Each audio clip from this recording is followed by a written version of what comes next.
Hello students, आज हम NCERT book का टॉपिक 8.2 पढ़ेंगे। हम जैसे कि हमारा चैप्टर चल रहा है विंड्स, स्टॉर्म्स एंड साइक्लोन्स, तो हम सबसे पहले कुछ इंट्रोडक्शन लेते हैं इस चैप्टर का। उसके बाद हम अपने आगे का टॉपिक कंटिन्यू करेंगे। ओके, तो winds, storms and cyclones. Winds क्या होती हैं? हवाएं। स्टॉर्म्स क्या होते हैं? आंधी या फिर तूफान। और साइक्लोन्स को क्या कहते हैं? चक्रवात। यानी विंड्स सिर्फ हवा का बहना है, और अगर हवा बहुत ज़्यादा अमाउंट में हो रही है, ज़्यादा अमाउंट में बह रही है, तो वो स्टॉर्म का रूप ले लेता है। और वही स्टॉर्म अगर सर्कुलर पाथ में बहुत भयानक तरीके से चल रही है, उसको हम साइक्लोन्स कहते हैं, या फिर हिंदी में हम इसे चक्रवात कहते हैं। हमने अभी तक एक घटना सुनी है। कौन सी घटना है? उड़ीसा की, जहाँ पर एक भयंकर साइक्लोन आया है जिसने कई सारे घर तबाह कर दिए हैं, कई लोगों को हार्म पहुँचाया है। और ये साइक्लोन 2 बार आया है, ठीक है। एक 18 अक्टूबर को आया है और उसी साल 29 अक्टूबर को भी आया है। तो इससे हमें कुछ झलक दिखाई देती है कि जो साइक्लोन्स होते हैं वो कितने ज़्यादा डिस्ट्रक्टिव होते हैं, यानी कितने विनाशकारी होते हैं, इनसे कितना नुकसान होता है। ओके, और हमें ये भी पता है कि हवा का बहना ही विंड कहलाता है। क्या कहलाता है बच्चों? विंड। इसी के साथ हमने टॉपिक 8.1 में ये पढ़ा था कि जो एयर है वो प्रेशर एक्सर्ट करती है। क्या एक्सर्ट करती है? प्रेशर। जिसके एग्जाम्पल्स हमने लिए थे। हमने जो काइट फ्लाई करती है, जो काइट उड़ती है, तो उसके लिए भी एयर के प्रेशर की नीड होती है, जिसकी वजह से वो आगे को मूव कर पाए। ओके, अच्छा, सेकेंड एग्जाम्पल हमने ये लिया था कि जब बहुत ज़्यादा हवा चल रही है, तो अगर हम उस हवा के बहने की अपोजिट डायरेक्शन में जाते हैं तो हमें बहुत ज़्यादा प्रेशर लगाना पड़ता है। क्यों? क्योंकि हवा भी एक प्रेशर कैरी करती है और हमें उसके अगेंस्ट में प्रेशर लगाना होता है। तो इन कुछ एग्जाम्पल से हमें ये पता चला कि जो एयर है वो प्रेशर एक्सर्ट करती है। इसी के साथ हमने कई सारे एग्जाम्पल्स देखे थे और समझे।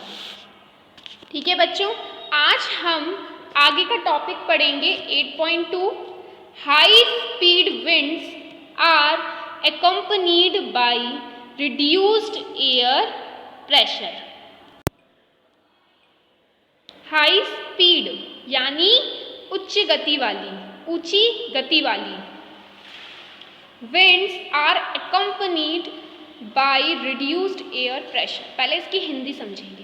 उच्च गति वाली हवाएं कम वायु दाब के साथ होती हैं। नहीं समझ में आया? समझते हैं इसको। जैसे जैसे विंड्स हाई स्पीड से आती हैं तो वो उसके साथ प्रेशर कम करती हुई चली जाती हैं। यानी जहाँ से हाई स्पीड में हवा आ रही है, यानी ज़्यादा गति वाली हवा आ रही है, वहाँ पर वो प्रेशर को कम करती हुई चली जाती हैं। ये हम इस टॉपिक में पढ़ने वाले हैं। तो चलिए कुछ एक्टिविटीज़ लेते हैं, उसके बाद इसका कंक्लूज़न निकालते हैं। तो सबसे पहले आपको एक पीस ऑफ पेपर लेना है, जिसको आपको क्रम्पल करना है। क्रम्पल क्या होता है? क्रश करना है, दबाना है अच्छे से, ठीक है। साथ ही आपको एक एम्प्टी बॉटल लेनी है, यानी जो बॉटल खाली हो और जिसका जो ऊपर का फेस है वो बहुत छोटा हो, ठीक है, जिससे कि वो आपके माउथ में जा सके, ठीक है। फिर इसके बाद क्या करना है आपको? उस छोटे से जो क्रश किए हुए पेपर को बॉटल के अंदर रखना है, जैसा कि आप पिक्चर में देख पा रहे होंगे। और फिर बॉटल का जो ऊपर वाला फेस है उसको अपने माउथ पर लगाना है और अपने माउथ से हवा निकालते हुए, यानी फूंक मारते हुए उस बॉटल में लगाना है। और जो बॉटल है ना, उसको डायरेक्टली माउथ से अटैच करते हुए करना है। ओके, तो आप ऐसा करेंगे तो ये पाएंगे कि जो पीस ऑफ पेपर है वो अपनी पोजीशन चेंज नहीं कर रहा है। जो पीस ऑफ पेपर बॉटल के अंदर है वो अपनी पोजीशन चेंज नहीं कर रहा है। बट बच्चों, अगर आप हल्की सी फूंक मारें और माउथ पे पूरी तरीके से बॉटल को ना लगाएं तो वो मूव कर रहा है। समझ रहे हो ना आप मैं क्या कह रही हूँ? तो यहाँ पर ऐसा हो किस लिए रहा है? Yes, here is the science and NCERT book की पहेली एंड बूझो। These are the two childrens. Okay, तो ये पहेली और बूझो, इन दोनों से ये सवाल पूछा गया कि why is it difficult to force the paper into the bottle, यानी हमें इतना ज़्यादा फोर्स लगाने की ज़रूरत पड़ रही है, क्यों हम उसको आसानी से बॉटल के अंदर नहीं डाल पा रहे हैं। Here is the science and here is the concept of 8.1 topic, high speed winds are accompanied by reduced air pressure। अब इसके पीछे क्या कारण है ये हम जानेंगे। ओके, साथ ही एक्टिविटी 8.3 भी देख लेते हैं और फिर हम आपको बताएंगे कि ऐसा क्यों हुआ हमारी पुरानी वाली एक्टिविटी में। ठीक है, एक और एक्टिविटी देखो। आपसे हमने कहा आपको एक छोटा सा स्ट्रिंग लेनी है, या फिर कोई भी आप डंडा ले लो, छड़ी ले लो, या फिर आप अपनी साइकिल की स्पोक ले लो। ओके, जो साइकिल में स्पोक्स लगी होती हैं वो ले लो। तो आपको क्या करना है, दो इक्वल साइजेस के बलून्स उस पर टांग देने हैं, हैंग कर देने हैं, जैसे कि ये पिक्चर में भी दे रखा है बच्चों, आपको दिखाई दे रहा होगा इस पिक्चर में।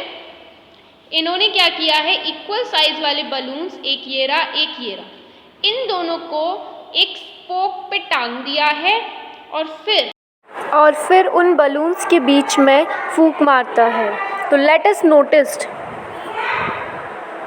Here is the science we have to observe. Okay बच्चों, तो एक एक्टिविटी 8.2 और एक्टिविटी 8.3, हमें इन दोनों घटनाओं के बारे में जानना है कि इनके पीछे क्या कारण है कि हमें ऐसा देखने को मिल रहा है।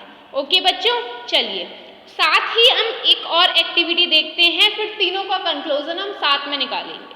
ठीक है, activity 8.4, can you blow and lift.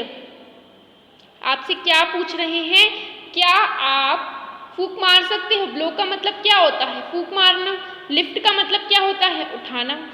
ठीक है, hold a strip of paper, आप एक स्ट्रिप ले लें पेपर की जो कि 20 सेंटीमीटर लंबी हो और 3 सेंटीमीटर वाइड हो, यानी 3 सेंटीमीटर चौड़ी हो। Between your thumb and four finger, आपको उस स्ट्रिप को अपनी फोर फिंगर और अपने थंब के बीच में रखना है, जैसा कि आप इस फिगर में देख पा रहे होंगे। ओके बच्चों, चलिए अब क्या करना है आगे देखते हैं। What do you think will happen to the paper? अब क्या सोचते हो कि अब पेपर के साथ क्या होने वाला है?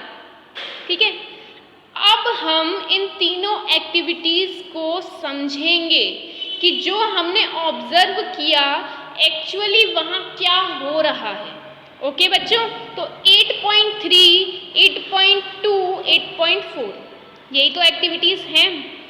Were the observations along the lines you thought, यानी ये जो ऑब्जर्वेशंस हैं आपने सोचे इनके बारे में। Do you get the feeling that the increased wind is accompanied by a reduced air pressure?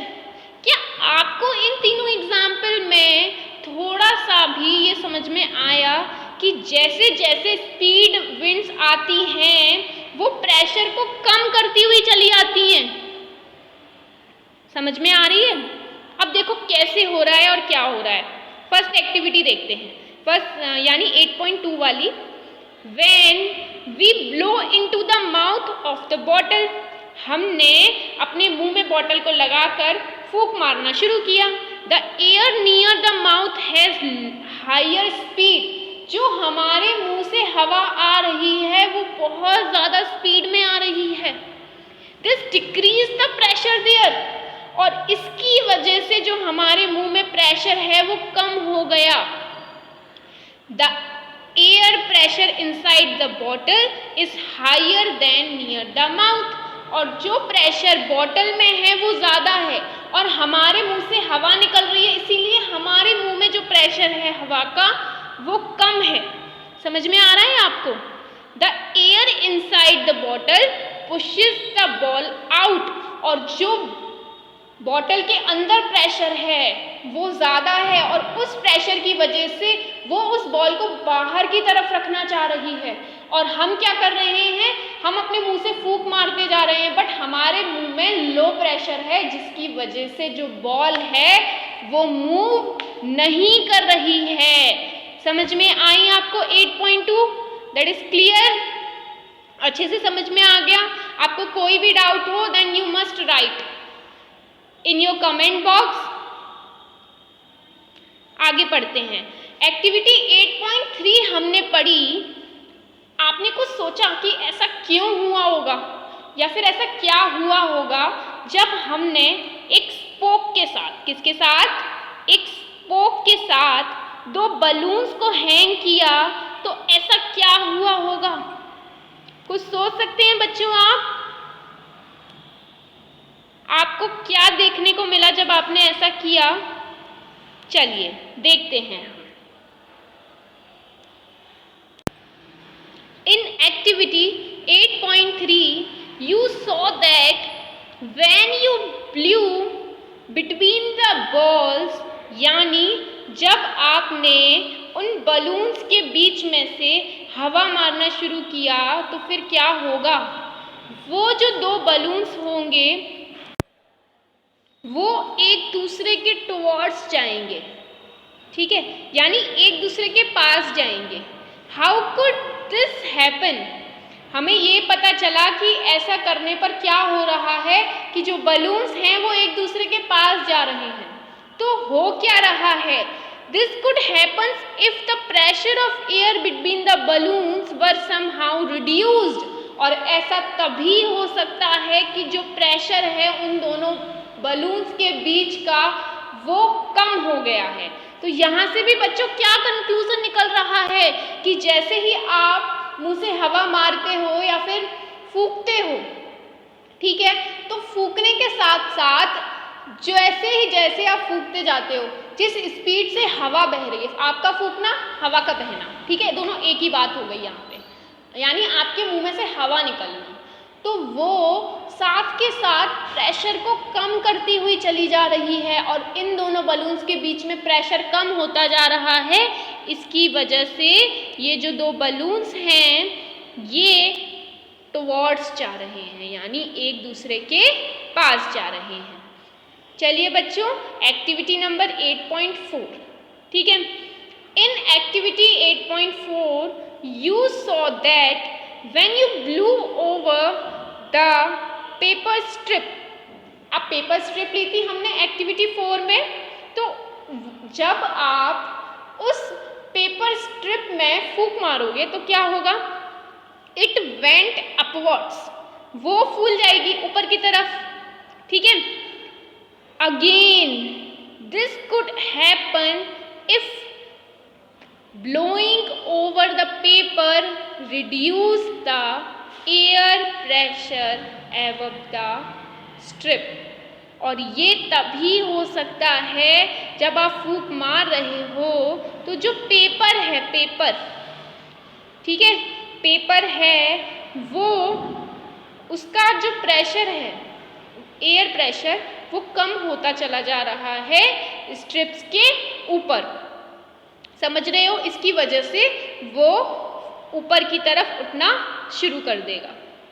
We see that increased wind speed is indeed accompanied by a reduced air pressure। यानी हमने ये पढ़ा कि जो विंड स्पीड है वो pressure को कम करती हुई चली जाती है, या फिर जो विंड स्पीड है वो प्रेशर को कम करने के साथ आती है, यानी प्रेशर कम करती हुई ही चली जाती है। Can you imagine what would happen? क्या आप कल्पना कर सकते हो कि क्या हुआ if high speed wind blue over the roofs of buildings? यानी जब बहुत ज़्यादा तेज़ हवाएं चलती हैं हमारी बिल्डिंग्स के ऊपर तो क्या होता है बच्चों? If the roofs were weak, अगर जो छत हैं वो कमज़ोर होती हैं, they could be lifted and blown away, तो फिर छत जो हैं वो उड़ जाती हैं। आपने सुना है छज्जे उड़ गए इनके, तो क्या हो रहा है? छत तो उड़ गई। किस वजह से उड़ी? बहुत ज़्यादा तेज़ हवा थी। अब यहाँ पे भी साइंस है बच्चों, छत क्यों उड़ी? ऑब्जर्व करो, विंड बहुत ज़्यादा स्पीड से आ रही थी, ठीक है। अब बहुत ज़्यादा स्पीड से आने की वजह से छत के ऊपर प्रेशर बहुत ज़्यादा कम हो गया, लो प्रेशर, और आप छत के नीचे हो तो नीचे तो प्रेशर हाई अमाउंट में होगा ही, क्योंकि वहाँ पे तो कोई एयर चल नहीं रही है, कोई भी विंड नहीं चल रही है, ठीक है। तो नीचे हाई प्रेशर छत के, और छत के ऊपर बहुत तेज़ी से हवाएं चल रही हैं, तो वहाँ पर लो प्रेशर, और प्रेशर कहाँ से चलता है? High to low. तो इसी वजह से जो छत के छज्जे होते हैं वो उड़ जाते हैं, या फिर हमारी जो छत होती है उसकी ऊपर वाली लेयर उड़ जाती है, high pressure to low pressure. अब इसको भी हम बहुत अच्छे से समझने वाले हैं, तो आप टेंशन नहीं लीजिए, स्टार्ट करते हैं next. Let us try to understand how winds are produced. अब हम ये समझने वाले हैं कि विंड्स कैसे प्रोड्यूस होती हैं, हाउ दे ब्रिंग रेन, और इन विंड्स की वजह से बारिश कैसे आती है।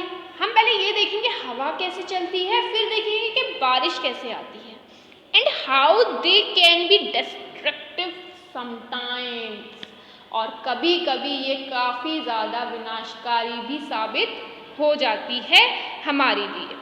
You already know that when air moves, आपको पता होगा कि जब एयर मूव करती है it is called a wind, इसी को हम विंड कहते हैं। Air moves from the region where the air pressure is high, यानी इस पॉइंट को पकड़ो बच्चों, the most important point, air moves from the region where the air pressure is high, यानी एयर कहाँ से चलती है? वहाँ से जहाँ प्रेशर हाई होता है। जैसे कि हमने छत वाला एग्जाम्पल लिया था, तो छत के नीचे हवा नॉर्मली है, तो वहाँ पर प्रेशर जो है वो हाई है, ठीक है। तो वहाँ से ऊपर की तरफ चला, तभी तो जो छत की ऊपर वाली लेयर थी वो उड़ गई। नीचे हाई प्रेशर था, ऊपर लो प्रेशर था, तो नीचे हाई टू लो और आपकी छत उड़ गई। आई होप आप समझ पा रहे होंगे मैं क्या कहना चाह रही हूँ। तो एयर का प्रेशर हाई है और एयर जो है वो हाई टू लो चल रही है, ठीक है। High to the region where the pressure is low, ठीक है। जितना ज़्यादा डिफरेंस होगा हाई प्रेशर और लो प्रेशर में, ठीक है, हाई प्रेशर और लो प्रेशर का डिफरेंस जितना ज़्यादा होगा हवा उतनी ही तेजी से जाएगी, ठीक है। जैसे अगर छत के ऊपर प्रेशर बहुत ज़्यादा कम हो जाएगा, बहुत ज़्यादा कम, और नीचे प्रेशर बहुत ज़्यादा हाई, इन दोनों के बीच में डिफरेंस बहुत ज़्यादा, इसकी वजह से पूरी की पूरी छत जो है वो उड़ जाएगी या फिर अपनी पोजीशन चेंज कर देगी, उठ जाएगी ऊपर की तरफ से, ठीक है। तो अब हम समझने वाले हैं आगे कि ये जो प्रेशर डिफरेंस है ये नेचर में कैसे क्रिएट होता है, ठीक है बच्चों। ये जो प्रेशर डिफरेंस है ये नेचर में कैसे क्रिएट होता है इसको समझेंगे हम, ठीक। Is the difference in temperature involve, क्या इसमें टेम्परेचर का भी डिफरेंस इन्वॉल्व होता है? ठीक है, ये हम अपने आगे आने वाली एक्टिविटी में पढ़ेंगे। तो आपको आज का ये टॉपिक अच्छे से समझ में आ गया होगा। अब हम अपनी नेक्स्ट वीडियो में 8.3 से कंटिन्यू करेंगे। तब तक के लिए बाय बाय बच्चों।